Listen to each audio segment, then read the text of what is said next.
আজকে আমরা ঈশ্বরের বাক্য থেকে দেখব স্বর্গে ধন সঞ্চয় করুন। আসলে আমরা মার্ক লিখিত সুসমাচার তার 10-21 পদ পাঠ করি। যিশু তাহার প্রতি দৃষ্টিপাত করিয়া তাহাকে ভালোবাসিলেন এবং কহিলেন, এক বিষয়ে তোমার ত্রুটি আছে, যাও তোমার যাহা কিছু আছে বিক্রয় করো আর দরিদ্রদিগকে দান করো, তাহাতে স্বর্গে ধন পাইবে, আর আইসো আমার পশ্চাৎগামী হও। ইহাই খ্রিস্টের সুসমাচার। ঈশ্বর তোমার মহিমা প্রচারিত হোক। আমরা এই ঘটনাটির সঙ্গে আমরা অনেকেই পরিচিত আছি, কিন্তু যাই হোক আজকে আমরা এই ঘটনার মধ্যে থেকে ঈশ্বরের বাক্য, ঈশ্বরের রবকে আমরা শোনার চেষ্টা করব। যখন প্রভু যীশু খ্রিস্ট এই পৃথিবীতে ছিলেন, আর সেই সময় একজন যুবক যিনি ধনবান ছিলেন, অনেকে অনুমান করছে তিনি একজন শাসক ছিলেন এবং তিনি অনেক ধনবান ছিলেন। তার অনেক ধন সম্পদ ছিল, পার্থিব অনেক কিছু তার কাছে ছিল। আর এই ধনবান যুবক তিনি প্রভুর কাছে আসলেন, আর সে প্রভুকে প্রশ্ন করলেন যে অনন্ত জীবন পেতে গেলে আমাকে কি করতে হবে? তখন যিশু তাকে বললেন যে মুশির ব্যবস্থায় যা লেখা আছে তুমি সেগুলো করো, তাহলে তুমি অনন্ত জীবনের অধিকারী হবে। তখন সেই যুবক যিশুকে রিপ্লাই দিল যে প্রভু, আমি ছোট থেকে এগুলো করে আসছি, আমার আর কি করার বাকি আছে? তখন যিশু তাকে বললেন, তার দিকে তাকালেন এবং তাকে বললেন যে তোমার এখন একটা কাজ করা বাকি আছে। কি সেই কাজ প্রভু? তখন যিশু বলছে, তুমি যাও, তোমার যা কিছু আছে সবকিছু বিক্রি করো, দরিদ্রদেরকে দান করো, আর আমার পশ্চাৎগামী হও। আর যিশু বলছেন বিক্রয় করো। 21 পদে লেখা রয়েছে, যিশু তাহার প্রতি দৃষ্টিপাত করিয়া তাকে ভালোবাসিলেন এবং কহিলেন, এক বিষয় তোমার ত্রুটি আছে, যাও তোমার যাহা কিছু আছে বিক্রয় করো, দরিদ্রদিগকে দান করো, তাহাতে স্বর্গে ধন পাইবে, আর আইসো আমার পশ্চাৎগামী হও। হালেলুয়া। যিশু এই ধনবান যুবককে কি বললেন? তোমার একটি ত্রুটি আছে, সেইটা তোমাকে সংশোধন করতে হবে, সেইটা তোমাকে কারেকশন করতে হবে। তুমি যাও, তোমার যা কিছু ধন সম্পদ আছে তুমি বিক্রি করো, দরিদ্রদেরকে দান করো। যিশু বলছে তাহলে তুমি স্বর্গে ধন পাইবে। হালেলুয়া। তাহলে তুমি স্বর্গে ধন পাইবে, আর আইসো আমার পশ্চাৎগামী হও। 22 পদে কি লেখা আছে? এই কথায় সে বিষণ্ণ হইল, দুঃখিত হইয়া চলিয়া গেল, কারণ তাহার বিস্তর সম্পত্তি ছিল। হালেলুয়া। আমরা এই মার্ক লিখিত সুসমাচার তার 10 অধ্যায় 17 থেকে 22 পদে আমরা দেখতে পাই যে এই যুবক সম্ভবত এই ধনবান যুবক হয়তো একজন শাসক ছিলেন, আর যিশুর কাছে এই গুরুত্বপূর্ণ প্রশ্ন নিয়ে এসেছিলেন যে হে সদ্গুরু, অনন্ত জীবন লাভের জন্য আমাকে কি করতে হবে? তার এটা প্রশ্ন ছিল, খুবই গুরুত্বপূর্ণ প্রশ্ন, জীবনের সব থেকে গুরুত্বপূর্ণ প্রশ্ন। অনন্ত জীবন পেতে গেলে আমাকে কি করতে হবে? অনন্ত জীবন, যে জীবন কখনো শেষ হয় না, যে জীবন কখনো ফুরিয়ে যায় না, যে জীবন এক উচ্চ মানের জীবন, উন্নত মানের জীবন, যে জীবন প্রভু যীশু তিনি প্রত্যেকে দিতে চান, যে জীবন একমাত্র ঈশ্বরের কাছে রয়েছে, সেই জীবন একমাত্র তার পুত্রের মাধ্যমেই পাওয়া যায়। আর এই ধনবান যুবক এসে এই প্রশ্ন করেছিল যে অনন্ত জীবন লাভ করতে গেলে আমাকে কি করতে হবে? প্রভু যীশু তিনি তাকে বাহ্যিকভাবে তিনি তাকে দেখেছিলেন এবং তিনি ধার্মিকতার তাকে দেখে এক ধার্মিকতার আদর্শ বলে তাকে মনে হচ্ছিল। যখন যিশু তাকে বললেন যে মোশির ব্যবস্থায় যে লেখা আছে তুমি তাই করো, এই ধনবান যুবক কি বলছিল? আমি ছোট থেকেই এগুলো পালন করে আসছি, আমি ছোট থেকেই করে আসছি। তার মানে বাহ্যিকভাবে তাকে দেখে মনে ছিল যে সত্যি তিনি একজন ধার্মিক ব্যক্তি, তার জীবনে কোনো খামতি নেই, তার জীবনে কোনো ত্রুটি নেই। তাকে বাহ্যিকভাবে দেখলে মনে হবে যে সে একজন ধার্মিক ব্যক্তি, ঈশ্বরের সঙ্গে তার যথেষ্ট কানেকশন আছে, সে ঈশ্বরকে অনেক গভীরভাবে ভালোবাসে, কেননা সে সমস্ত ব্যবস্থাকে পালন করছে, সেজন্য তার জীবনে কোনো ত্রুটি নেই। তাকে বাহ্যিকভাবে দেখলে এটাই মনে হতো। হয়তো যারা তার সঙ্গে থাকতো বা যারা তাকে দেখতো, বাহ্যিকভাবে দেখে হয়তো এই বিচারটা তারা করতো, এই সিদ্ধান্তে তারা পৌঁছাতো যে সত্যি ইনি একজন ধার্মিক ব্যক্তি। বাইরে থেকে দেখে কিচ্ছু বোঝা যেত না, কিন্তু প্রভু যিশু তিনি কি দেখলেন? তার ভেতরটা দেখলেন। প্রভু যিশু কি দেখলেন? তার ভেতরটা দেখলেন। অনেক সময় বাহ্যিক ভাবে দেখে মানুষকে বোঝা যায় না। বাহ্যিক ভাবে দেখলে আমরা অনেক কিছু ভাবতে পারি, চিন্তা করতে পারি, সত্যি ইনি একজন ধার্মিক ব্যক্তি, সত্যি ইনি একজন আদর্শবান ব্যক্তি, সত্যি ইনি একজন প্রকৃত বিশ্বাসী, সত্যি ইনি একজন ঈশ্বরের মনোনীত লোক। এটা বাইরে থেকে দেখে অনেক সময় বোঝা যায়। কি দেখে আমরা অনুমান করি? হতে পারে তার প্রার্থনাশীল জীবন, হতে পারে সে প্রচার করছে, হতে পারে সে সাক্ষ্য দিচ্ছে, হতে পারে সে বিভিন্ন সেবা কাজে হয়তো লিপ্ত রয়েছে। আর আমরা এইভাবে বাহ্যিক ভাবে দেখে আমরা অনেক সময় আমরা এই সিদ্ধান্তে পৌঁছাই যে সত্যি ইনি একজন ভালো মানুষ বা ইনি একজন ঈশ্বরের লোক। কিন্তু জেনে রাখুন, ঈশ্বর দেখেন আমাদের ভেতরটা। আমেন। ঈশ্বর দেখেন আমাদের ভেতরটা। আর এই ধনবান যুবকের ভেতরটা প্রভু যিশু দেখেছিলেন। বাহ্যিকভাবে তিনি ধার্মিকতার এক আদর্শমান ব্যক্তি বলে তাকে মনে হচ্ছিল।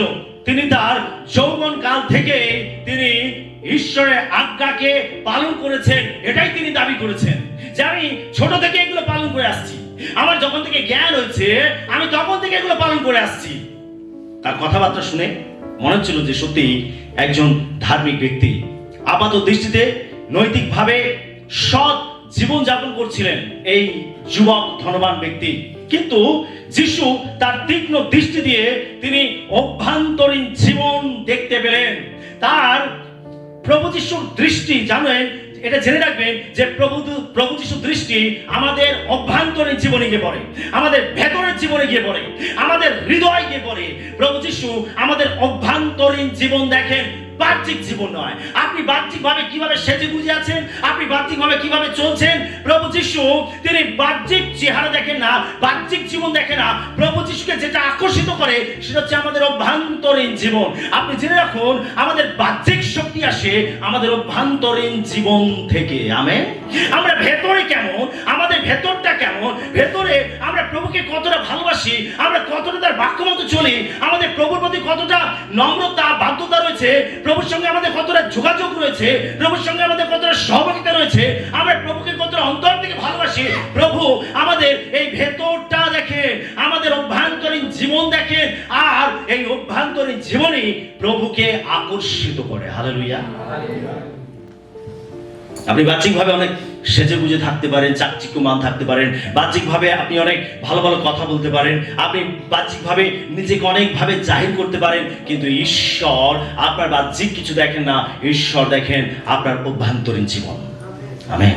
হালেলুয়া। যিশু তার তীক্ষ্ণ দৃষ্টি দিয়ে তিনি এই ধনবান যুবকের অভ্যন্তরীণ জীবন দেখতে পেলেন। তিনি এই যুবকের কাছে প্রকাশ করলেন যে তার হৃদয় আসলে কি বন্দী করে আছে। প্রভু যিশু তিনি সেটাকেই প্রকাশ করলেন। তার হৃদয়ে কিছু বন্দী করে আছে, তার হৃদয়কে কিছু কিছু কিছু কবজা করে আছে। আর প্রভু যিশু তিনি সেটাই তাকে দেখালেন, সেটাই তার কাছে প্রকাশ করলেন। সেই ঈশ্বরের চেয়ে তার ধন সম্পদকে বেশি ভালোবাসতো প্রভু যিশু, এটাই তার কাছে প্রকাশ করলেন। তাকে যেটা বেঁধে রেখেছে, তার জীবনে যেটা ত্রুটি, তার জীবনে যেটা দুর্বলতা, প্রভু যিশু তিনি অভ্যন্তরীণ দৃষ্টি দিয়ে, তিনি তীক্ষ্ণ দৃষ্টি দিয়ে তিনি তার এই ত্রুটিকে তার কাছে প্রকাশ করলেন, তার কাছে তুলে ধরলেন। তিনি দেখালেন যে তার জীবনে কোথায় দুর্বলতা আছে, তার জীবনে কোথায় বন্ধন আছে, তার জীবনে কোথায় সমস্যা আছে। ঈশ্বর এবং তার মাঝখানে কোন জিনিসটা প্রাচীরের মতো দাঁড়িয়ে রয়েছে, আর প্রভু যিশু সেটাই তার কাছে প্রকাশ করলেন। তারপরে ধনবান যুবক সেই ঈশ্বরের চেয়ে ধন সম্পদকে বেশি ভালোবাসত। আমেন। হালেলুয়া। প্রভুর আহ্বান খুব স্পষ্ট ছিল, যাও তোমার যা কিছু আছে তা বিক্রয় করে দরিদ্রদেরকে দান করো, তাহলে স্বর্গে প্রচুর ধন পাইবে। আমেন। তারপরে আমার পশ্চাতে এসো। তুমি যে অনন্ত জীবন লাভ করতে চাইছো, এই অনন্ত জীবন পাওয়ার পথে তোমার সব থেকে বড় কাঁটা, তোমার সব থেকে বড় সমস্যা, তোমার জীবনে সব থেকে বড় দুর্বলতা, আর সেটা হচ্ছে তোমার ধন সম্পদের প্রতি তোমার আসক্তি। এটা তোমার জীবনের সব থেকে বড় দুর্বলতা। আর এটাই তোমাকে অনন্ত জীবন থেকে দূরবর্তী করবে, এটাই তোমাকে ঈশ্বরের কাছ থেকে দূরবর্তী করবে। এটা তোমার হৃদয়ে সব থেকে বড় সমস্যা।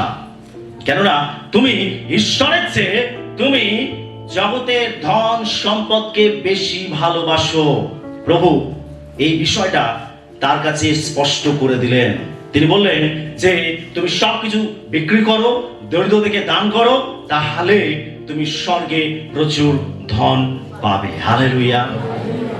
যখন যিশু তাকে সবকিছু বিক্রি করে তার পিছনে আসতে বলেন, তখন যুবকটি দুঃখিত হয়ে চলে গেল, তাই না? 22 পদে লেখা রয়েছে, এই কথায় সে বিষণ্ণ হইল, দুঃখিত হইয়া চলিয়া গেল, কারণ তাহার বিস্তর সম্পত্তি ছিল। আমেন। সবাই বলি বিস্তর, জোরে বলি বিস্তর। বিস্তর মানে অনেক। তারপরে তার কাছে অনন্ত জীবনের ভ্যালু কি ছিল? জগতের সম্পদের থেকে তুলনামূলকভাবে কম। সেই জন্য সে স্বর্গের যে ধন সে সেটাকে প্রত্যাখ্যান করলো, সে সেটাকে হেলায় ভাসালো। সে অনেক ধনবান ছিল, সে জগতে টাকা পয়সা ধন সম্পদকে বেশি ভালোবেসেছিল, আর তাই এই কাজ তার পক্ষে করা অসাধ্য হয়ে গেছিল। না না, আমি পারবো না, আমি পারবো না জগতের ধন সম্পদের মোহকে ত্যাগ করতে। আমি জগতের টাকা পয়সা ধন সম্পত্তি ছাড়া আমি থাকতে পারবো না। সে এটাকে ত্যাগ স্বীকার করতে পারেনি। সে কি করেছিল? সে স্বর্গীয় ধনের থেকে সে এই পার্থিব ধন সম্পদকে বেশি ভালোবেসেছিল। আর সেই জন্য যখন যিশু অনন্ত জীবন পাওয়ার জন্য তাকে বললেন যে তুমি এগুলোকে প্রত্যাখ্যান করো আর আমার পশ্চাতে এসো, তুমি স্বর্গে অনেক ধন পাবে, সে দুঃখিত হয়েছিল। হালেলুয়া। তার বিশাল ধন সম্পদ তার হৃদয়ের প্রকৃত ভক্তির পথে এক অপ্রতিরোধ্য বাধা ছিল। এটা এমনই একটা বাধা তার জীবনে ছিল যেটা প্রতিকার করা তার পক্ষে সম্ভব হয়ে ওঠেনি, যেটা সমাধান করা তার পক্ষে সম্ভব হয়ে ওঠেনি। এটা তার জীবনে অনেক বড় বাধা ছিল, অনেক বড় বাধা। এখানে একটি গভীর সত্য নিহিত আছে।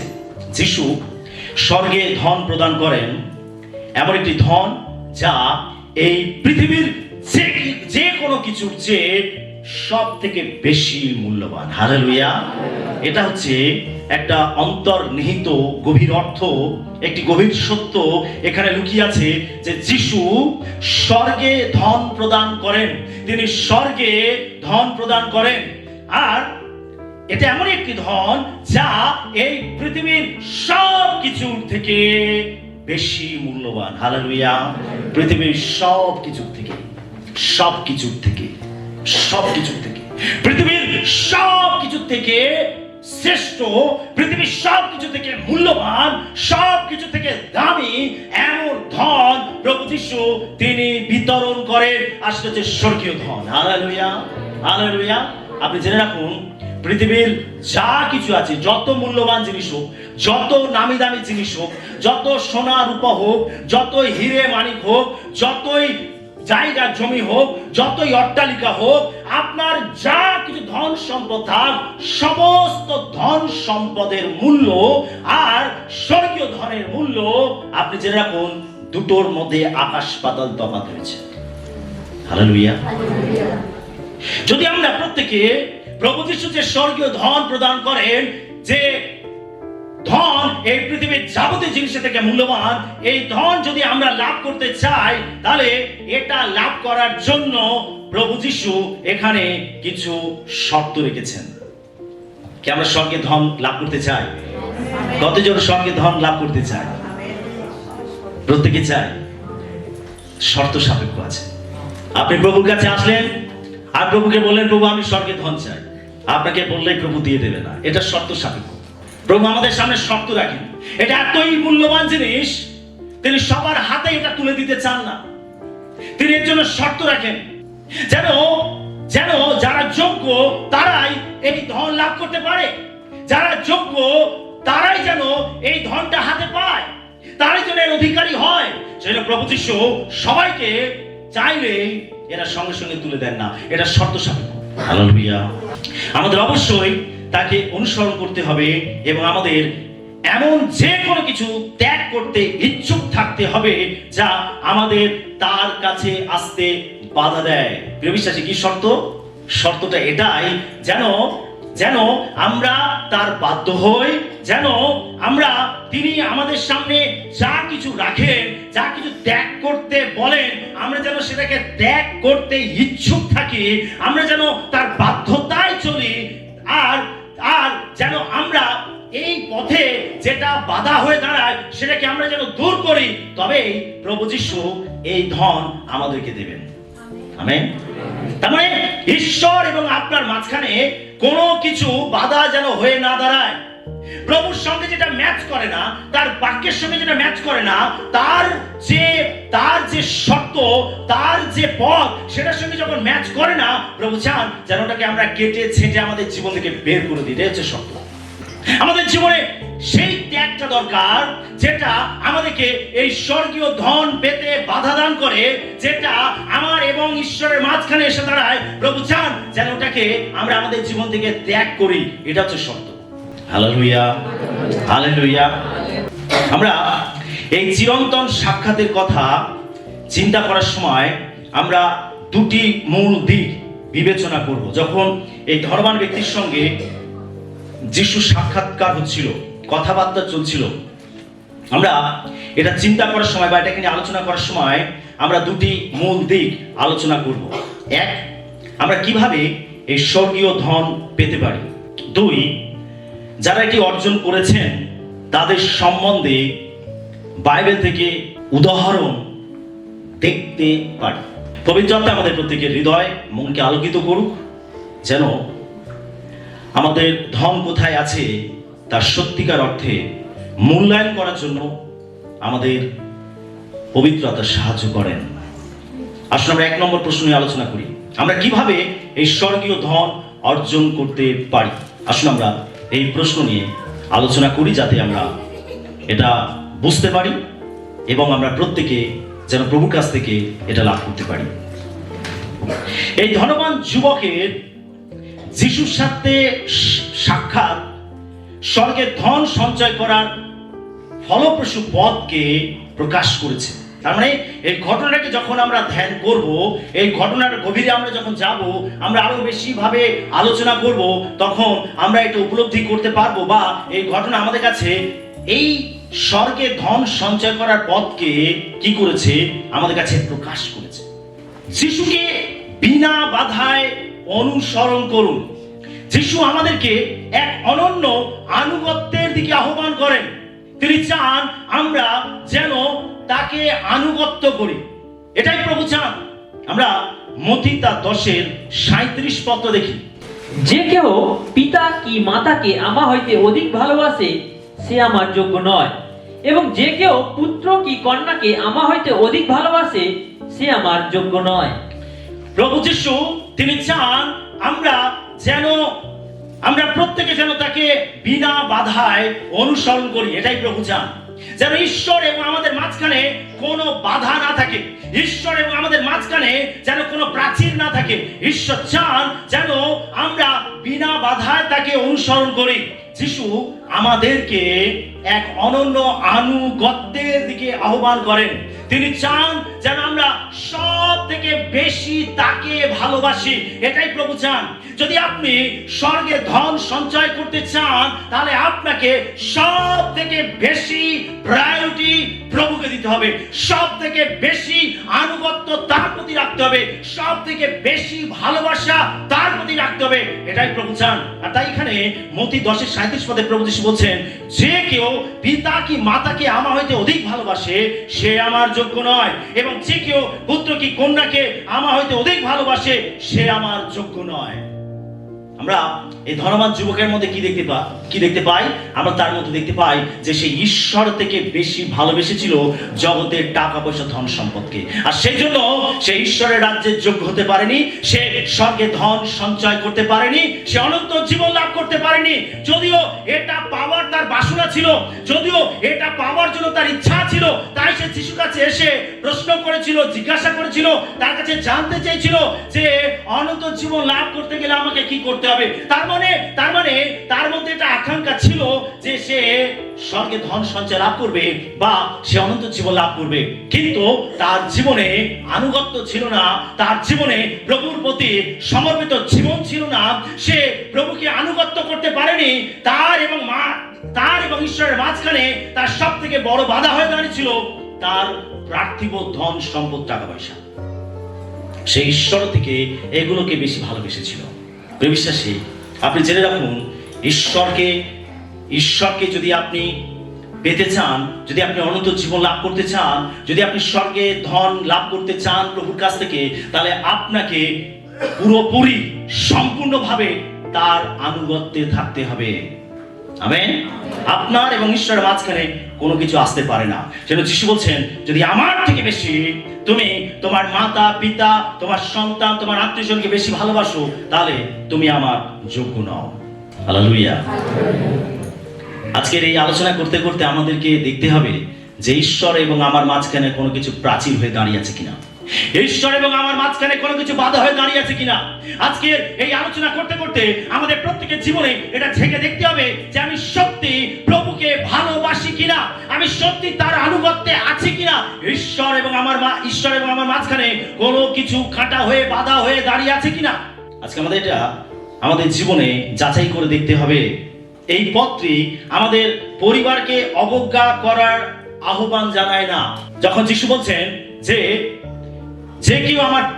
কেউ পিতা কি মাতাকে আমার হইতে অধিক ভালোবাসে সে আমার যোগ্য নয়, যে কেউ পুত্র কি কন্যাকে আমার হইতে অধিক ভালোবাসে সে আমার যোগ্য নয়। তার মানে প্রভু কি আমাদেরকে এই আহ্বান করছে যে তুমি তোমার মাতা পিতাকে ত্যাগ করো, তোমার সন্তানদেরকে ত্যাগ করো। প্রভু কি এই আহ্বান জানাচ্ছে? অনেকের মধ্যে এরকম প্রশ্ন আসতে পারে, অনেকে এভাবে ভাবতে পারেন, তাহলে প্রভু কি বলতে চাইছেন? তার মানে যদি আমি তাকে ভালোবাসি, তাহলে আমি আমার মা বাবাকে ভালোবাসবো না, আমি আমার সন্তানকে ভালোবাসবো না, আমি তাদের খেয়াল রাখবো না, আমি তাদের যত্ন নেবো না, আমি তাদের প্রয়োজন মেটাবো না, আমি তাদের বিপদে আপদে তাদের পাশে দাঁড়াবো না। প্রভুকে এই আহ্বান করছেন না। প্রিয় বিশ্বাসী, আপনি জেনে রাখুন, বাইবেল আমাদেরকে শিক্ষা দেয়, আপনি যখন প্রভুকে ভালোবাসেন তখন আপনার জীবনের সঙ্গে জড়িত প্রত্যেকটা বিষয়ের প্রতি দায়িত্ব আপনার আরো দ্বিগুণ বেড়ে যায়। আমেন। তার মানে প্রভু তিনি আমাদেরকে সবকিছু, তিনি কি বলছেন, তিনি আমাদের এখানে পরিবারকে অবজ্ঞা করার জন্য আহ্বান করছেন না। যে তুমি যখন আমার কাছে আসছো সবকিছু ছেড়ে দাও, তোমার বাবা মাকে ভুলে যাও, তোমার সন্তানকে ভুলে যাও, তোমার স্বামীকে ভুলে যাও, তোমার স্ত্রীকে ভুলে যাও, সবকিছু ভুলে যাও, তোমার আর কেউ নেই, শুধু আমি একাই আছি তোমার জীবনে। প্রভু কিন্তু এইভাবে আমাদেরকে আহ্বান করছেন না। আমেন। আমরা যেন ভুল ভাবে তার বাক্যকে না নেই, ভুল ভাবে যেন আমরা এটাকে ব্যাখ্যা না করি, যেন এর প্রকৃত অর্থকে আমরা বুঝতে পারি, না তো কিন্তু আপনি ভ্রান্ত হয়ে যাবেন। আমাদের জীবনে খ্রিস্টের প্রতি আমাদের ভালোবাসাকে সর্বোচ্চ স্থানে উন্নীত করার আহ্বান জানায় এই পত্রে। আমাদের কাছে এটা প্রকাশ করে, এই পত্রে আমাদের কাছে এটা জানান দেয়, এই পত্রে আমাদেরকে এটা বোঝাতে চায় যে আমাদের জীবনে খ্রিস্টের প্রতি আমাদের ভালোবাসাকে সর্বোচ্চ স্থানে উন্নীত করার আহ্বান জানায়।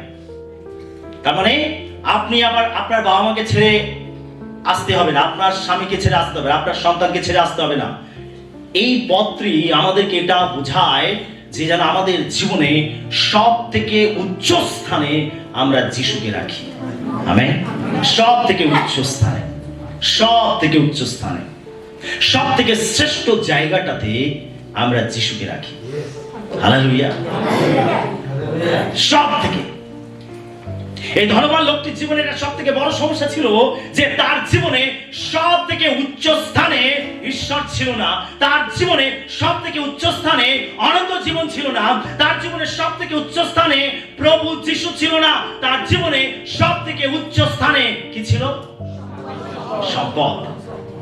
আর এটাই তার জীবনের সব থেকে বড় সমস্যা ছিল। আজকের আপনার জীবনে কোনটা সব থেকে উচ্চ স্থানে রয়েছে? কোনটা? সত্যি আমাদের জীবনে সব থেকে উচ্চ স্থানে প্রভু যিশু থাকতে চান। এটা হচ্ছে এই পদের আসল ব্যাখ্যা।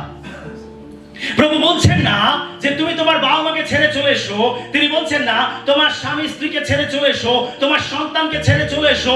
প্রভু এটা বোঝাতে চাইছেন যে তোমার জীবনে সব থেকে উঁচু জায়গায় আমি থাকতে চাই। যদি পরিবার, ক্যারিয়ার, খ্যাতি বা অন্য কিছু প্রাধান্য পায়, তাহলে আমরা সত্যি তার যোগ্য নই। আমেন। আগে আমার ক্যারিয়ার, আগে আমার পরিবার, আগে আমার নাম সুনাম, আমার খ্যাতি, আমার যশ, আগে এগুলো, তারপর যিশু। যদি এই চিন্তা ভাবনা আমাদের মধ্যে থাকে, তাহলে আমরা তার যোগ্য নই। আমেন। প্রভু চান যেন ঈশ্বর এবং আমাদের মাঝখানে যেন আমাদের পরিবার, আমাদের ক্যারিয়ার, আমাদের খ্যাতি বা পার্থিব কোনো কিছু যেন বাধা হয়ে না দাঁড়ায়, প্রাচীর হয়ে না দাঁড়ায়। যদি এটা হয়, তাহলে আমরা তার যোগ্য নই। আমেন। Hallelujah, hallelujah. সেটা আগে প্রভুকে রাখতে হবে। যদি প্রভু আগে থাকে, তাহলে আপনি প্রভুর কাছে দৌড়ে আসবেন। যদি প্রভু আগে থাকে, প্রভুর কাছে আসার জন্য আপনার আকাঙ্ক্ষা থাকবে। যদি আগে প্রভু থাকে, আগে আপনি প্রভুকে স্থান দেবেন, তাকে সময় দেবেন। যদি আগে আপনার জীবনে প্রভু থাকে, তাহলে আপনি তার রাজ্য নিয়ে ভাববেন। যদি আপনার জীবনে আগে প্রভু থাকে, আগে আপনি তার রাজ্য বিস্তারের কথা চিন্তা করবেন। যদি আপনার জীবনে প্রভু থাকে, তাহলে আপনি শুধু প্রভুকে প্রধান স্থানটা দেবেন আপনার জীবনে। আমেন। আপনার জীবনে যদি অন্য কিছু থাকে, সেটাও প্রকাশিত হবে। আপনি অজুহাত দেবেন, আমার এই সমস্যা, আমার সেই সমস্যা, আমার এই কাজ, আমার সেই কাজ। আপনি শুধু অজুহাত অজুহাত অজুহাত দিতে থাকবেন। যে হাতটা ঈশ্বর তৈরি করেন, ঈশ্বর আমাদের ডান হাত, আমাদের বাঁ হাত তৈরি করেছেন। অজুহাত তৈরি করে আমাদেরকে এই পৃথিবীতে পাঠানি। অজুহাত আমরা নিজেরা তৈরি করি ঈশ্বরের কাছে যাতে আমাদের আসতে না হয়। আমরা অনেকে বলি, প্রভু আমার জীবনে একেবারে প্রধান স্থানে রয়েছে, সব থেকে উচ্চ স্থানে রয়েছে। কিন্তু অনেক সময় আমরা আমাদের ব্যবহারের দ্বারা, আমরা আমাদের কাজকর্মের দ্বারা, আমরা আমাদের স্বভাবের দ্বারা আমরা এটা প্রকাশ করি যে না, আমি শুধু মুখে বলছি, আসলে আমার জীবনে প্রভু নয়, আমার জীবন অন্য কিছু রয়েছে। আমেন। Hallelujah, hallelujah. আমরা বাইবেল থেকে আরেকটি অংশ দেখব, মতে লিখিত সুসমাচার 10:38 থেকে 39 পদ। আর যে কেউ আপন ক্রুশ তুলিয়া লইয়া আমার পশ্চাৎ না আইসে, সে আমার যোগ্য নয়। যে কেউ আপন প্রাণ রক্ষা করে, সে তা হারাইবে, এবং যে কেউ আমার নিমিত্ত আপন প্রাণ হারায়, সে তাহা রক্ষা করিবে। আমেন। অর্থাৎ আমরা যদি স্বর্গে ধন সঞ্চয় করতে চাই, তাহলে আমাদের জীবনের সব থেকে প্রথম স্থানে যিশুকে রাখতে হবে। আর কি, আমাদের জীবন ত্যাগ করতেও ইচ্ছুক থাকতে হবে। যদি আমরা স্বর্গে ধন সঞ্চয় করতে চাই, তাহলে আমাদের জীবন ত্যাগ করার ইচ্ছাও থাকতে হবে। শুনছি সকলে, সকলে শুনছি। জীবন ত্যাগ করা মানে, জীবন ত্যাগ করা মানে যিশুর জন্য জীবন দিয়ে দেওয়া। না না বাবা, এটা পারবো না, এটা পারবো না। যিশুর জন্য মরতে হবে, না না, এটা পারবো না। কি শুনছি সকলে? কি হাত পা ঠান্ডা হয়ে যাচ্ছে নাকি? ঠিক আছে তো, চেক করে নিয়ে, ঠিক আছে, ঠিক আছে তো সবাই? হালেলুয়া। আমি ওইটা ছাড়তে পারি না, ওটা ছাড়তে পারি না, জীবন ছেড়ে দিতে হবে। মদ ছাড়তে পারছি না, বিড়ি ছাড়তে পারছি না, সিগারেট ছাড়তে পারছি না, খৈনি ছাড়তে পারছি না, ব্যভিচার ছাড়তে পারছি না, মানসিক অভিলাষ ছাড়তে পারছি না, আমি ওগুলো ছাড়া বাঁচতে পারছি না। আর আমাকে যিশুর জন্য আমার জীবনও ত্যাগ করতে হবে। Hallelujah, hallelujah. জীবন ত্যাগ করতে ইচ্ছুক থাকতে হবে। যদি আপনি স্বর্গে ধন সঞ্চয় করতে চান, তাহলে আপনার জীবন ত্যাগ করতে ইচ্ছুক থাকতে হবে। যিশুকে অনুসরণ করার আহ্বান এতটাই গভীর যে প্রয়োজনে আমাদের জীবনও দিতে হতে পারে। আছে এই ভালোবাসা প্রভুর জন্য, আছে এই ভালোবাসা প্রভুর জন্য, আছে এই ভালোবাসা প্রভুর জন্য। Hallelujah, hallelujah, hallelujah. প্রভু এইরকম ভালোবাসা চান, এরকম ভালোবাসা চান। সেজন্য এখানে যিশু বলছেন মত্তি 10:38 থেকে 39 পদে, আর যে কেউ আপন ক্রুশ তুলিয়া লইয়া আমার পশ্চাৎ না আসে, সে আমার যোগ্য নয়। যে কেউ আপন প্রাণ রক্ষা করে, সে তা হারাইবে, এবং যে কেউ আমার নিমিত্ত আপন প্রাণ হারায়, সে তাহা রক্ষা করিবে। হালেলুয়া। যদি আপনি প্রভুর জন্য জীবন দেন, আপনি জেনে রাখুন, আপনি জীবন দিচ্ছেন, আপনি আপনার জীবনকে রক্ষা করছেন। আমি প্রায় বলে থাকি, যারা যিশুর জন্য জীবন দেয়, তারা স্বর্গে ভিআইপি আসনে গিয়ে বসবে। ভিআইপি বসবেন। দেখবেন যখন বিশেষ কোন অনুষ্ঠান হয় একেবারে সামনের সারিতে ভিআইপি আসন রাখা থাকে, আর সাধারণ মানুষ তারা এসে ওই ভিআইপি আসনে বসার সুযোগ পায় না। ওই ভিআইপি আসনে ভিআইপি গেস্ট, ভিআইপি লোকেরা এসে বসার সুযোগ পায়। যারা যিশুর জন্য জীবন দেবে তারা স্বর্গেতে ওই ভিআইপি আসনটাই পাবে। হালেলুয়া।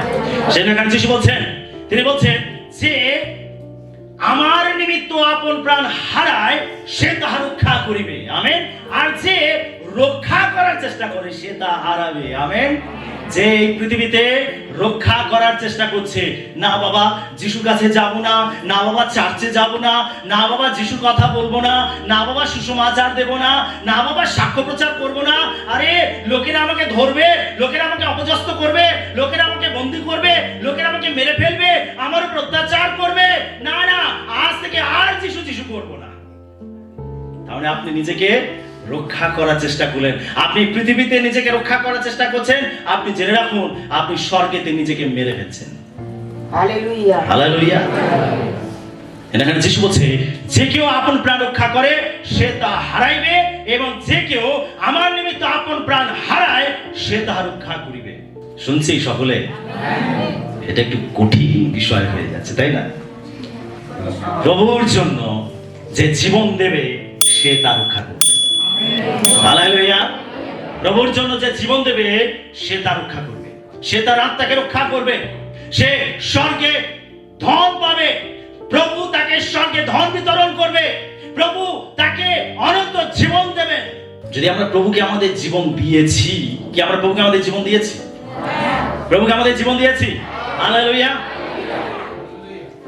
যদি আমরা প্রভুকে জীবন দিয়েছি তো আমাদের নেশাভান কি, আমাদের বদভ্যাস কি, আমাদের জাগতিক বিষয় কি, ওগুলোকেও আমরা হাসতে হাসতে প্রভুর জন্য ত্যাগ স্বীকার করতে পারি। আমেন। হালেলুয়া। আপনার জীবনের থেকে আপনার নেশা তো বড় নয়, আপনার জীবনের থেকে আপনার বদভ্যাস তো বড় নয়, আপনার জীবন থেকে আপনার মন্দ বিষয়গুলো তো বড় নয়। যদি আপনি বলেন আমি প্রভুকে আমার জীবন দিয়েছি, তাহলে আপনি আপনার জীবনের দুর্বল জিনিসগুলো এখনো ছাড়তে পারেননি। কেন? কেন সেগুলো আপনাকে এখনো বেঁধে রেখেছে? আপনার জীবনে নেশা ভান, আপনার আসক্তি, কেন সেগুলো আপনাকে বেঁধে রেখেছে? তার মানে এটা প্রমাণিত হয় যে আপনি এখনো প্রভুকে আপনার জীবন সম্পূর্ণভাবে দেননি। হালেলুয়া। প্রভু চান যেন আমরা আমাদের জীবন ত্যাগ করতে ইচ্ছুক থাকি, তাহলেই আমরা স্বর্গে ধন পাবো। Hallelujah, hallelujah.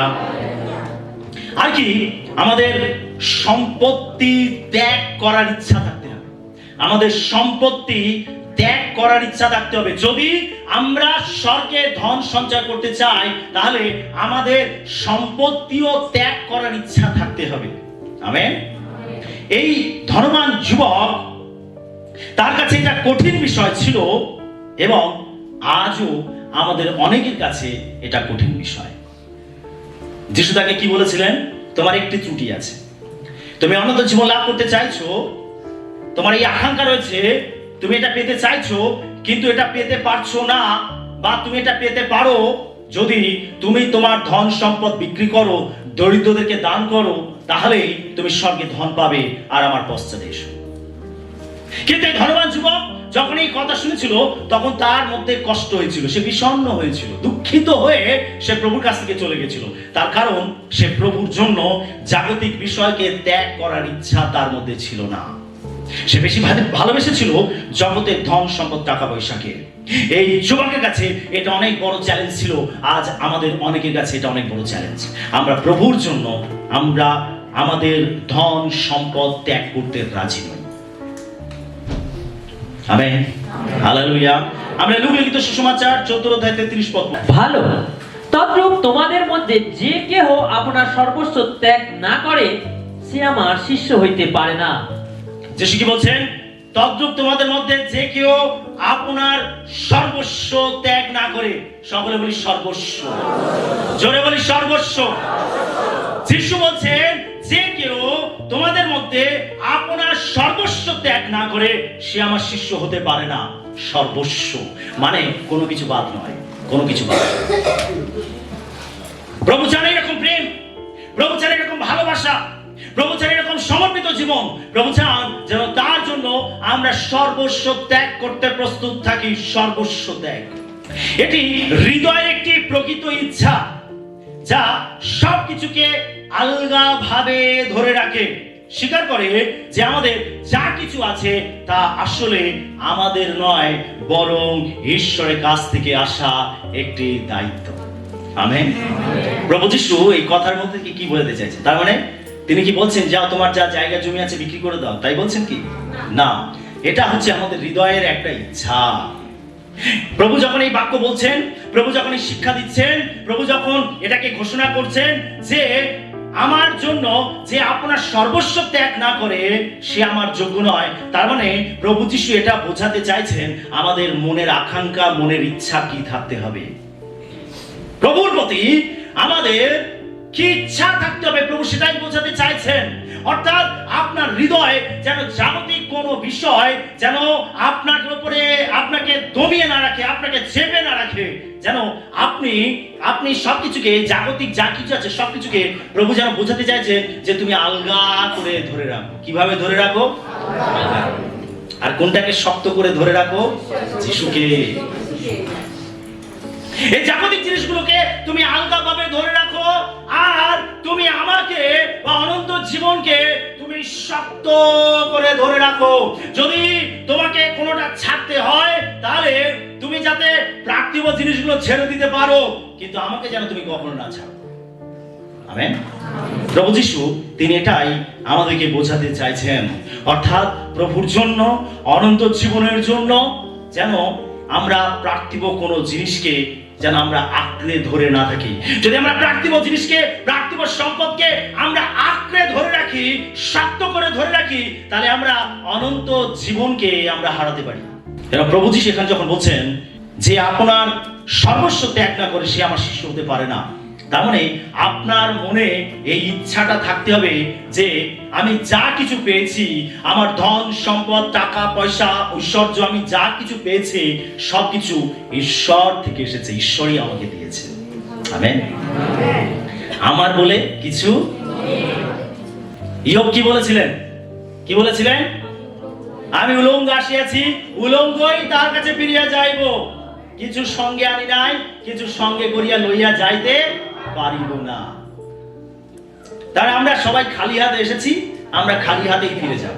যদি আমরা বলি আমার আমার আমার আমার, ঈশ্বর বলছেন যে ওই আকাশের পাখি আমার, ওই পর্বতের প্রাণী আমার, ওই উদ্ভিদ আমার, ওই প্রাণী, ওই জড় পদার্থ আমার, ওই সমুদ্র আমার, ওই ঝর্ণা আমার, সূর্য চন্দ্র আমার, সোনা রৌপ্য আমার, তোমার দেহটা আমার, ওর মধ্যে যে আত্মা রয়েছে সেটাও আমার।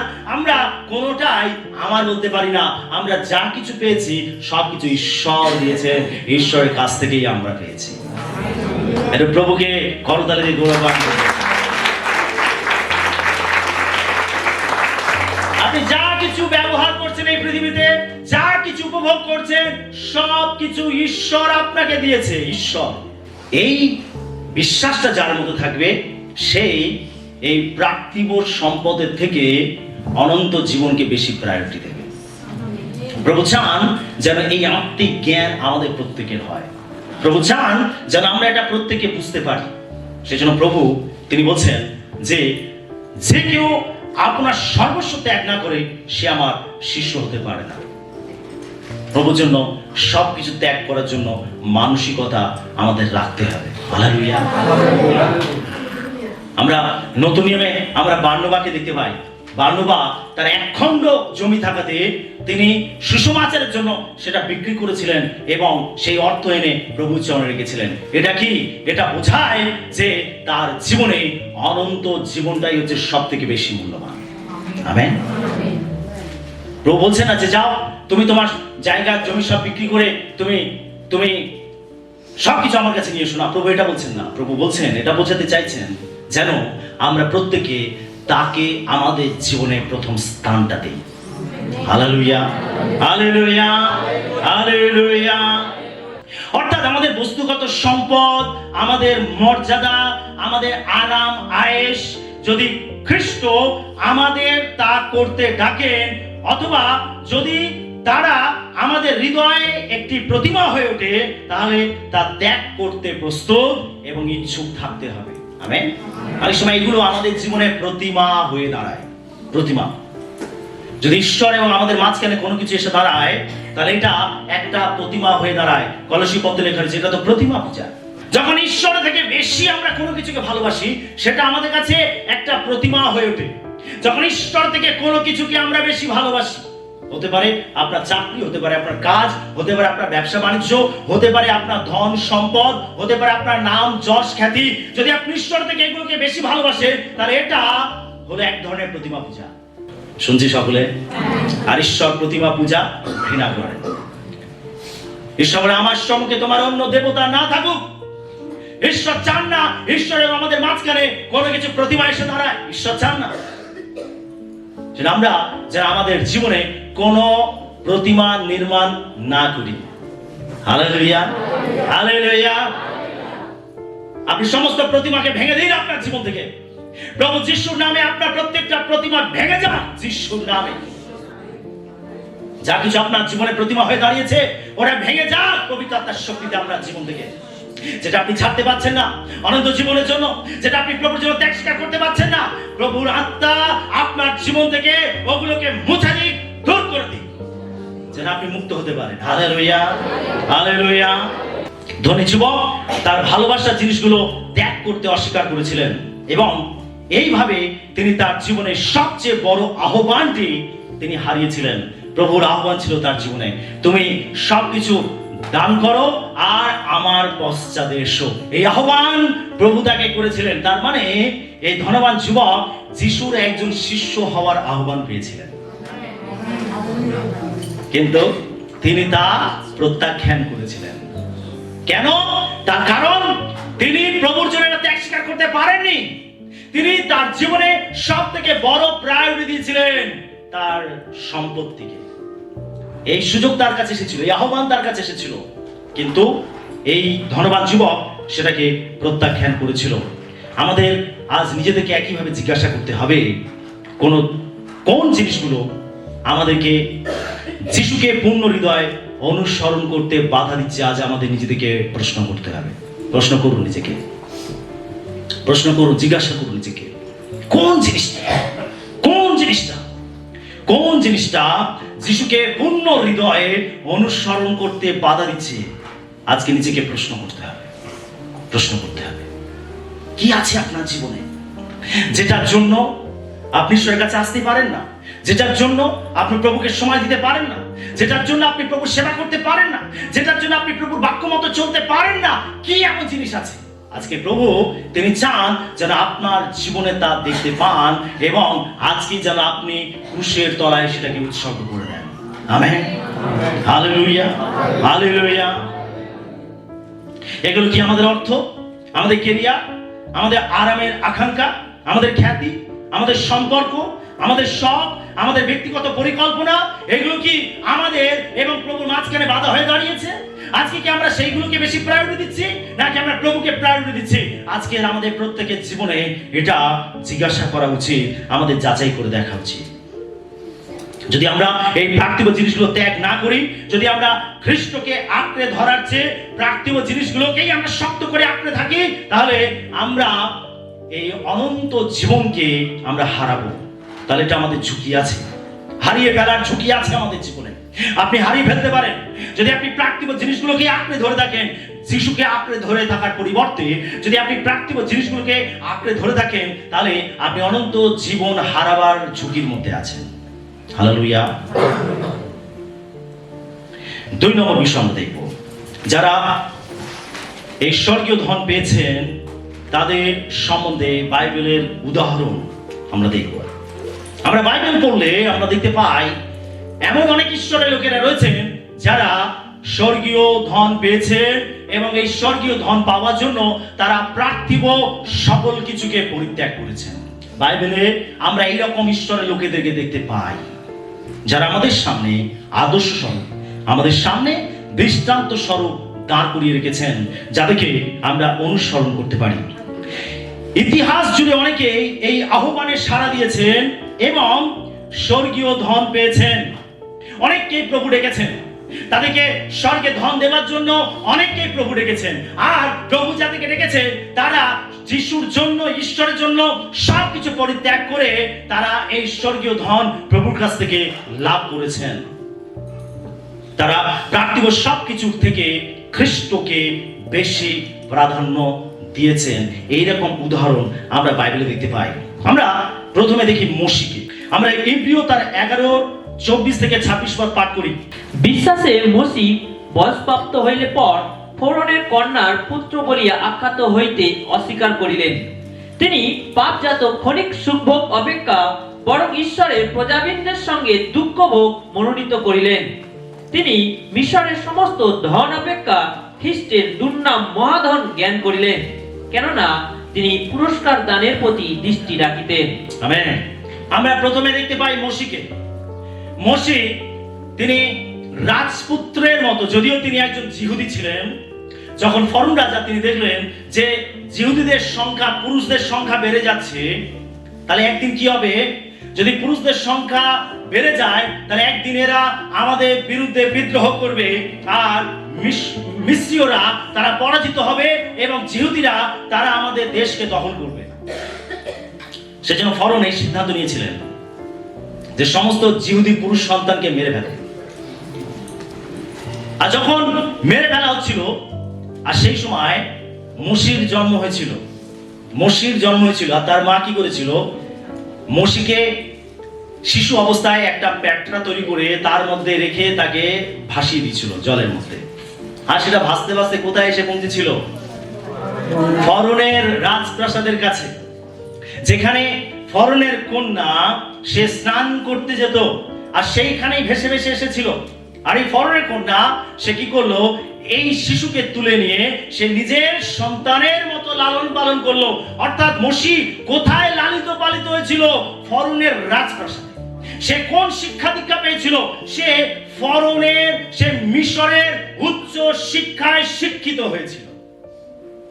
তাহলে সে ভবিষ্যতে সে রাজপুত্র হয়ে, সে রাজা হয়ে শাসন করার সুযোগ তার কাছে ছিল।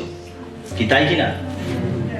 কিন্তু যখন মোশি জানতে পারলেন আসলে এটা তার মিথ্যা পরিচয়, আসলে সে একজন জিহুদি, সে একজন ইব্রিয়, আরে সেই জন্য সে মোশি কি করেছিল? মোশি তার লোকেদের পক্ষে দাঁড়িয়েছিল। সে যে তার কাছে যেটা সুবিধা ছিল, তার কাছে যেটা সুযোগ ছিল, রাজা হয়ে সিংহাসনে বসে নেতৃত্ব দেওয়া, রাজা হয়ে শাসন করা, এই যে সুযোগ তার কাছে ছিল, সে সবকিছুকে পরিত্যাগ করে সে দুর্নামকে বেছে নিয়েছিল। সে ঈশ্বরের লোকেদের সঙ্গে দুঃখ ভোগকে বেছে নিয়েছিল। তারপর মোশি কোন দিকে দৃষ্টি রেখেছিল? মোশি দৃষ্টি রেখেছিল অনন্তকালীন পুরস্কারের জন্য। হালেলুয়া! মোশি এই দুর্নামকে বেছে নিয়েছিল। ঈশ্বর লোকেদের সঙ্গে দুঃখ বরণকেই বেছে নিয়েছিল। সে রাজপুত্রের মতো, রাজার মতো, সে ওই রাজপ্রাসাদে থাকাটা তার আয়াস, তার নাম, যশ, খ্যাতি, তার কর্তৃত্ব, তার অধিকার, এগুলোকে সে বেছে নেয়নি, বরং সে দুঃখ যাতনাকেই বেছে নিয়েছিল। তার কারণ মোশি কোথায় দৃষ্টি রেখেছিল? অনন্ত জীবনের প্রতি দৃষ্টি রেখেছিল। হালেলুয়া! যদি মোশি একজন রাজপুত্রের মতো সে নিজের চাহিদাকে পূরণ করত, নিজের ইচ্ছাকে পূরণ করত, সেদিন ওই মিশরের রাজপ্রাসাদে, ফরনের রাজপ্রাসাদেই থেকে যেত, সেখানেই সে তার নাম, যশ, খ্যাতিকেই ধরে রাখতো, তাহলে সে অনন্ত জীবনকে হারাতো।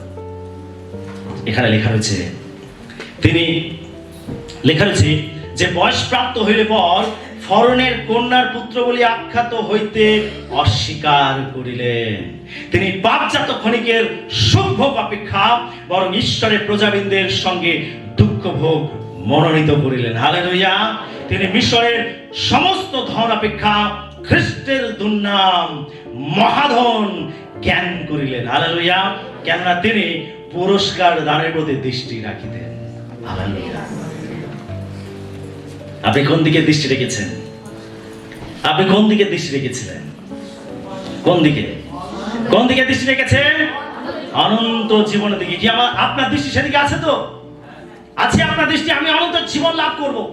আর ওই অনন্ত জীবন পেতে গেলে আমাকে লোকেরা যতই দুর্নাম করুক, আমাকে লোকেরা যতই বদনাম করুক, আমাকে লোকেরা যতই কষ্ট দিক, বা আমার জীবনে যতই ঝড় আসুক আমি কখনো আমার লক্ষ্য থেকে এক চুলো নড়বো না, এক চুলো সরবো না। আমেন। যদি আপনার লক্ষ্যেতে আপনি স্থির থাকেন, যদি আপনার সত্যি সেটা লক্ষ্য থাকে যে অনন্ত জীবন লাভ করব, স্বর্গের ধন লাভ করব, তাহলে আপনাকে এই পার্থিব জগতে দুর্নাম সহ্য করতে হবে, বদনাম সহ্য করতে হবে, অপমান সহ্য করতে হবে, আপনার জীবনে দুঃখ কষ্ট যাতনাকে সহ্য করতে হবে, যেভাবে মসি করেছিলেন। মসি এতটা ত্যাগ স্বীকার করেছিলেন, তিনি ছোট থেকে রাজপুত্রের মতো বড় হয়েছিলেন, তিনি মিশরীয় শিক্ষা দীক্ষায় গড়ে উঠেছিলেন, সেখানকার সংস্কৃতি সেখানকার কালচারের মধ্যে তিনি বড় হয়েছিলেন, কিন্তু তিনি খ্রিস্টের দুর্নামকে বেছে নিয়েছিলেন। হালেলুয়া। যদি আপনি প্রাপ্তিব সুখ, স্বাচ্ছন্দ্য, আরাম, আয়েশকে আপনি বেছে নেন, তাহলে আপনি অনন্ত জীবনকে হারাবেন। সেই জন্য আপনি একজন খ্রিস্টের সৈনিক হিসাবে আপনি ক্লেশ ভোগ স্বীকার করতে প্রস্তুত থাকুন। এরা পেরেত বোন তিমোথীকে কি বলছে? তিমোথীও, তুমি একজন খ্রিস্টের যোদ্ধা হিসাবে আমার সহিত ক্লেশ ভোগ স্বীকার করো, ক্লেশ ভোগ স্বীকার করো। আমাদের প্রত্যেককে ক্লেশ ভোগ স্বীকার করার জন্য প্রস্তুত থাকতে হবে। আমেন। দুর্নাম, বদনাম, অপমান, লাঞ্ছনা, কষ্ট, যাতনা, ঝড় ঝঞ্ঝা, পরীক্ষা, সমস্যা, এগুলো সবকিছু ফেস করার জন্য আপনাকে প্রস্তুত থাকতে হবে। তারপর আপনি জেনে রাখুন, এগুলো ক্ষণিকের জন্য, ক্ষণিকের জন্য। আপনার জন্য স্বর্গে ধন তোলা আছে। হালেলুয়া। এটা অনন্তকালীন, অনন্তকালীন। আমরা এই জগতে কেউ 70 বছর বা কেউ 80 বছর, কেউ 100 বছর বাঁচে। এটা ক্ষণিক সময়, ক্ষণিক। এরপরে আমরা 1000 বছর রাজত্ব করব, আর তারপর আমরা অনন্ত জীবন স্বর্গেতে থাকবো। হালেলুয়া। সেটার কথা ভাবুন, সেটার কাছে এই কয়েকটা বছর, 70 বছর বল যুক্ত হলে 80 বছর, এই কয়েকটা বছর। তার মানে ঈশ্বরের কাছে 1000 বছর একদিনের সময়। তাহলে 70 বছর 80 বছর ঈশ্বরের কাছে কয়েকটা মুহূর্ত। কয়েকটা মুহূর্তের জন্য ঈশ্বর আমাদেরকে পৃথিবীতে পাঠিয়েছেন। কয়েকটা মুহূর্তের জন্য এই পৃথিবীতে এসে ও আমার এটা, আমার ওটা, সেটা আমার, এই করতে করতে আমরা ঈশ্বরকেই হারিয়ে ফেলি। তাহলে আমরা সেই জন্য বাইবেলে কি বলছে যে আমরা এখানে প্রবাসী, এখানে আমরা প্রবাসী। কয়েক দিনের জন্য ঘুরতে এসেছে এই পৃথিবীতে। কি আমরা ঘুরতে যাই না? আমরা বিভিন্ন জায়গায় ঘুরতে যাই। কি আপনি ঘুরতে গিয়ে বরাবরের জন্য সেখানে শিফট হয়ে যান নাকি? না। একদিনের জন্য, দুদিনের জন্য ঘুরতে গেলেন, একটু মাইন্ড ফ্রেশ করতে গেলেন, ভালো সেটা। ঠিক একইভাবে আমরা এই পৃথিবীতে ঘুরতে এসেছি। ঈশ্বর আমাদের একটা পরিবারে পাঠিয়েছেন, আমাদের কিছু আত্মীয় স্বজন দিয়েছেন, আমাদেরকে ব্যবহার করার জন্য কিছু জিনিসপত্র দিয়েছেন। আমরা কয়েকটা মুহূর্তের জন্য আমরা এখানে ঘুরতে এসেছি, আর এখানে ঘুরতে এসে আমরা যেখান থেকে এসেছি সেখানে ফিরে যাওয়ার কথা আমরা ভুলে যাই। এটা বড় সমস্যা আমাদের। ঈশ্বর বলেন, হায় হায়, আমি একে ঘুরতে পারলাম আর আমাকেই ভুলে গেল। আরে সে ওখানে ঘুরতে গিয়ে ওখানে শিফট হয়ে গেল, আর এখানে সে ফিরে আসতে চায় না। আরে আমার এত বড় রাজ্য রয়েছে, এখানে আমার এত ধন সম্পদ রয়েছে, এত ঐশ্বর্য রয়েছে, আরে এইগুলো সে পেতে চাইলো না। তার মানে আমরা অনেক বড় বোকা, মূর্খ, মূঢ় আমরা ঈশ্বরের দৃষ্টিতে। সেজন্য প্রিয় বিশ্বাসী, আমরা যেখান থেকে এসেছি সেখানে ফিরে যাওয়ার কথা আমাদের মনে রাখতে হবে। আমেন। মসি সেইটার দিকে দৃষ্টি রেখেছিল। সেজন্য সে ক্ষণিকের দুঃখ ভোগ করাকেই বেছে নিয়েছিল, ক্ষণিকের দুর্নাম বদনামকে বেছে নিয়েছিল। সেই জন্য মসি দেখুন, যে ফরনের রাজপ্রাসাদে সে বড় হয়েছে, সেই ফরনের সামনে, সেই রাজপ্রাসাদে গিয়ে দাঁড়িয়ে কি বলছে? ঈশ্বর আমাকে পাঠিয়েছেন যেন আপনি তার লোকেদেরকে ছেড়ে দেন। আমেন। এটা চারটিখানি ব্যাপার নয় কিন্তু। আমেন। ঈশ্বরের পক্ষ হয়ে মসি দাঁড়িয়েছিল, ঈশ্বরের কথা সে ফরনকে বলেছিল, ঈশ্বরকে সে মসিকে চেতনা দিয়েছিল, সে ফরনকে চেতনা দিয়েছিল। ঈশ্বর তাকে যা জানিয়েছে সে সেটাই জানিয়েছিল। কেন মসি কোথায় দৃষ্টি রেখেছিল? অনন্ত জীবনের প্রতি দৃষ্টি রেখেছিল। হালেলুয়া। আমরা দ্বিতীয় উদাহরণ দেখি, আব্রাহাম। আমরা ইব্রিয় তার 11:8-10 পদ পাঠ করি। বিশ্বাসে আব্রাহাম যখন আহত হইলেন, তখন যে স্থান অধিকারার্থে প্রাপ্ত হইবেন সেই স্থানে যাইবার আজ্ঞা মান্য করিলেন এবং কোথায় যাইতেছেন তাহা না জানিয়া যাত্রা করিলেন। বিশ্বাসে তিনি বিদেশের ন্যায় প্রতিজ্ঞাত দেশে প্রবাসী হইলেন। তিনি সেই প্রতিজ্ঞার সহাধিকারী ইসাহক ও যাকবের সহিত তাম্বুতেই বাস করিতেন, কারণ তিনি ভিত্তিমূল বিশিষ্ট সেই নগরের অপেক্ষা করিতেছিলেন, যাহার স্থাপনকর্তা ও নির্মাতা ঈশ্বর। আমেন। ঈশ্বর আব্রাহামকে ডেকেছিলেন, কি তাই তো? মনে পড়ছে তো? আব্রাহামকে ঈশ্বর ডেকেছিলেন, আব্রাহাম তুমি বেরিয়ে এসো, তোমার জ্ঞাতি কুটুম্ব পৈতৃক বাটি সম্পত্তি সবকিছু পরিত্যাগ করে তুমি বেরিয়ে এসো। আমি তোমাকে দুগ্ধ মধু প্রবাহী দেশ, কনান দেশ দেব। আমেন। ঈশ্বর তার কাছে প্রতিজ্ঞা করেছিলেন, আর আব্রাহাম তিনি কি করলেন? ঈশ্বরের রব শুনে তিনি সব কিছু ছেড়ে দিলেন। তার জ্ঞাতি কুটুম্ব পৈতৃক বাটি সম্পত্তি সব কিছু ছেড়ে তিনি ঈশ্বরের ডাকে বেরিয়ে আসলেন। তিনি কোথায় বাস করলেন? তাম্বুতে। কি লেখা আছে? তাম্বুতে। তাম্বুতে বাস করলেন। সকলে বলি তাম্বু। তাম্বু দেখেছি? না দেখলেও আমাদের অভিজ্ঞতা আছে, আমরা এটা বুঝতে পারি তাম্বু বলতে কি বোঝায়। যারা তাম্বুতে বাস করে সেটা ক্ষণস্থায়ী, কিছু সময়ের জন্য। যারা তাম্বুতে বাস করে তারা সারা জীবন বাস করার জন্য তাম্বু খাটায় না। হয়তো কোথাও ঘুরতে গেল, বা কোনো মিটিং এ গেল, বা কোনো প্রোগ্রামে গেল, বা বিশেষ কোনো প্রয়োজনে গেল, তাম্বু খাটিয়ে সেখানে থাকলো, এনজয় করলো, সময় কাটালো, চলে আসলো। বাইবেল বলছে যে 9 পদে লেখা রয়েছে, বিশ্বাসে তিনি বিদেশের ন্যায় প্রতিজ্ঞাত দেশে প্রবাসী হইলেন। তিনি সেই প্রতিজ্ঞার সহাধিকারী ইসহাক ও যাকবের সহিত তাম্বুতেই বাস করিতেন। 10 পদে দেখুন কি লেখা আছে, কারণ তিনি ভিত্তি মূল বিশিষ্ট সেই নগরের অপেক্ষা করিতেছিলেন, যার স্থাপনকর্তা ও নির্মাতা ঈশ্বর। তাম্বুতে বাস করছিলেন। তাম্বু যখন ইচ্ছা খাটানো যায়, যখন ইচ্ছা খুলে নেওয়া যায়। এখানে বলছে যে আব্রাহাম তিনি কি করেছিলেন? তাম্বুতে বাস করছিলেন। তিনি অপেক্ষা করছিলেন একটা ভিত্তি মূল গাঁথা একটা বিল্ডিং এর অপেক্ষা করছিলেন, এমন একটা ঘরের অপেক্ষা করছিলেন যেটা স্থির, যেটা দৃঢ়, এবং যার নির্মাতা হলেন ঈশ্বর। তার মানে এখানে বাইবেল কি বলছে? তিনি সেই বিল্ডিং এর জন্য অপেক্ষা করছিলেন, তিনি সেই ঘরের জন্য অপেক্ষা করছিলেন, তিনি অনন্ত জীবনের জন্য, তিনি স্বর্গের জন্য, তিনি সেই স্বর্গীয় ধনের জন্য তিনি অপেক্ষা করছিলেন। সেই জন্য তিনি একটি তাম্বুতে বাস করাকে বেছে নিয়েছিলেন। আমরা যদি আব্রাহামকে দেখি, আব্রাহাম তিনি তার পরিবার নিয়ে তিনি কি করেছিলেন? ওই তাম্বু নিয়ে যেখানে গেছেন সেখানে তাম্বু খাটিয়ে সেখানে বাস করেছেন। আবার কিছুদিন সেখানে থেকে আবার সেখান থেকে তাম্বু তুলে নিয়ে গিয়ে আবার অন্য জায়গাতে গিয়ে সেখানে গিয়ে তাম্বু খাটিয়ে সেখানে বাস করেছেন। তারপরে তিনি এইভাবে বাস করতে করতে তিনি কিসের অপেক্ষা করছিলেন? বাইবেল বলছে যে তিনি এমন একটা ভিত্তিমূল বিশিষ্ট নগরের অপেক্ষা করছিলেন, যার স্থাপনকর্তা নির্মাতা ঈশ্বর। হালেলুয়া। এই নগর কিসের কথা বলে? এই নগর স্বর্গরাজ্যের কথা বলে, এই নগর অনন্ত জীবনের কথা বলে। অর্থাৎ আব্রাহাম এই নগরের জন্য অপেক্ষা করছিলেন, অনন্ত জীবনের জন্য অপেক্ষা করছিলেন। সেই জন্য তিনি ওই তাম্বুতে বাস করাকে বেছে নিয়েছিলেন। হালেলুয়া। একইভাবে আমাদের প্রত্যেকে আব্রাহামের মতো আমাদের ত্যাগ স্বীকার করতে ইচ্ছা থাকতে হবে। আমরা প্রত্যেকে এখানে প্রবাসী, আমাদের আসল বাসস্থান হলো স্বর্গরাজ্য। আমরা যেন সেখানে ফিরে যেতে পারি। Hallelujah, hallelujah, hallelujah. আমরা প্রেরিত পৌলকে দেখতে পাই। প্রেরিত পৌল আমরা দেখি ফিলিপিও তার 3:4-8 পদ। তথাপি আমি মাংসীয় দৃঢ় প্রত্যয়ী হইতে পারিতাম, যদি অন্য কেউ বোধ করে যে সে মাংসে প্রত্যয় করিতে পারে, আমি অধিক করিতে পারি।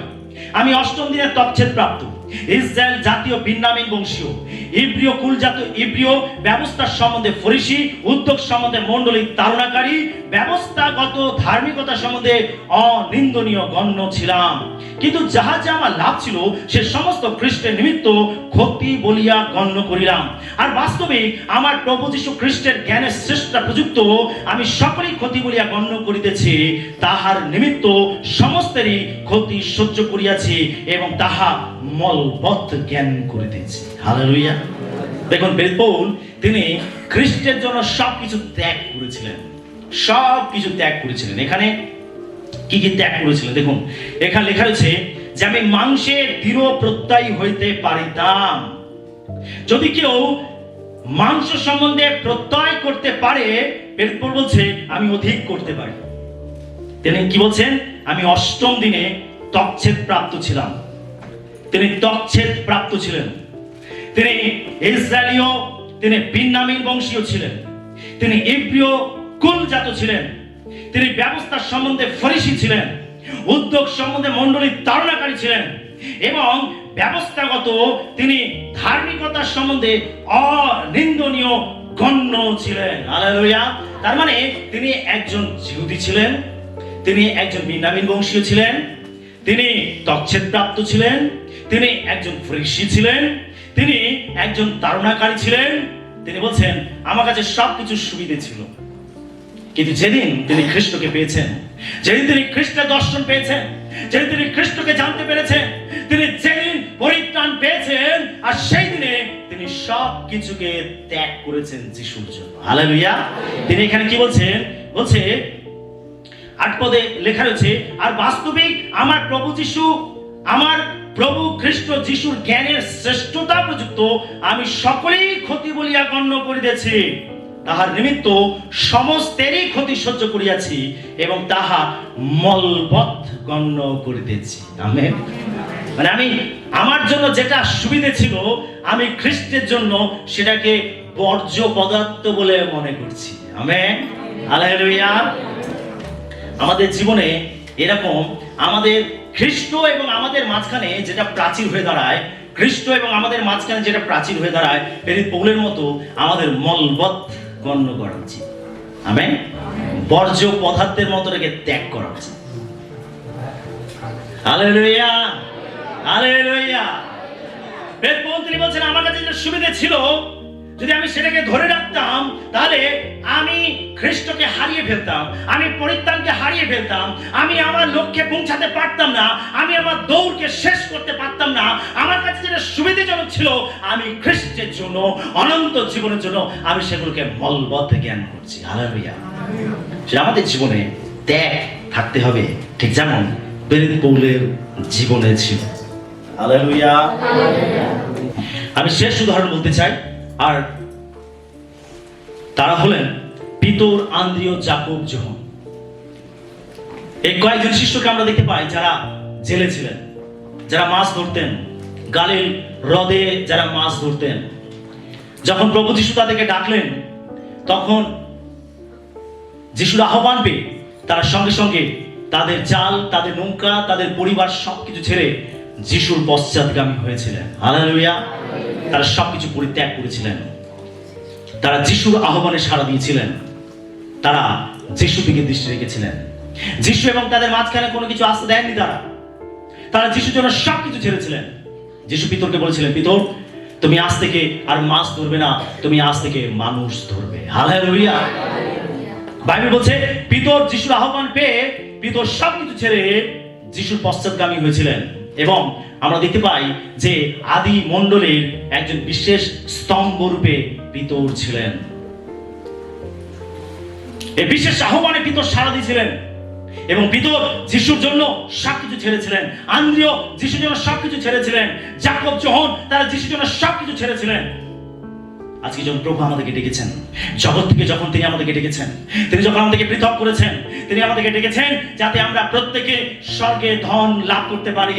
প্রভু যে এই ধন আমাদের প্রত্যেকে দিতে চান, আমাদের প্রত্যেকে বিতরণ করতে চান, কিন্তু সেটা দেওয়ার আগে, সেটা গ্রহণ করার আগে প্রভু দেখতে চান যে আমরা তার জন্য যেন সবকিছু ত্যাগ স্বীকার করতে প্রস্তুত থাকি। হালেলুয়া। এই ধনবান যুবক সে অনন্ত জীবন লাভ করতে চেয়েছিল, এই আকাঙ্ক্ষা তার মধ্যে ছিল, কিন্তু সে জগতের সম্পত্তিকে এত বেশি ভালোবেসেছিল, সে অনন্ত জীবনকে প্রত্যাখ্যান করেছিল। আজকে প্রিয় বিশ্বাসী, এই ধনবান যুবকের মতো আপনার জীবনে এই পার্থিব জিনিসগুলোকে আপনি প্রাধান্য দেবেন না, ওগুলোকে আপনার জীবন থেকে দূর করে দিন। যেন ঈশ্বর এবং আমাদের মাঝখানে কোন পার্থিব জিনিস যেন আমাদের বাধা হয়ে না দাঁড়ায়, অনন্ত জীবনের জন্য বাধা হয়ে না দাঁড়ায়, স্বর্গের ধন সম্পদের জন্য যেন বাধা হয়ে না দাঁড়ায়। যদি আমরা এগুলোকে এখানে ত্যাগ স্বীকার করি, খ্রিস্ট বলছেন তুমি যা কিছু পৃথিবীতে হারাবে স্বর্গে তার শতগুণ ফিরে পাবে। হালেলুয়া। প্রভু আপনাকে শতগুণ ফিরে দিতে চান, প্রভু আপনাকে সেই স্বর্গে ধন বিতরণ করতে চান, কিন্তু তার আগে আমাদের ত্যাগ স্বীকার করতে প্রস্তুত থাকতে হবে। তার আগে আমাদের জীবন থেকে সমস্ত বাধা বিঘ্নগুলোকে সরাতে হবে, যেটা ঈশ্বর এবং আমাদের মাঝখানে এসে দাঁড়ায়। যাই কিছু হোক না কেন, সবকিছু আমাদের ত্যাগ করার ইচ্ছা রাখতে হবে। হালেলুয়া।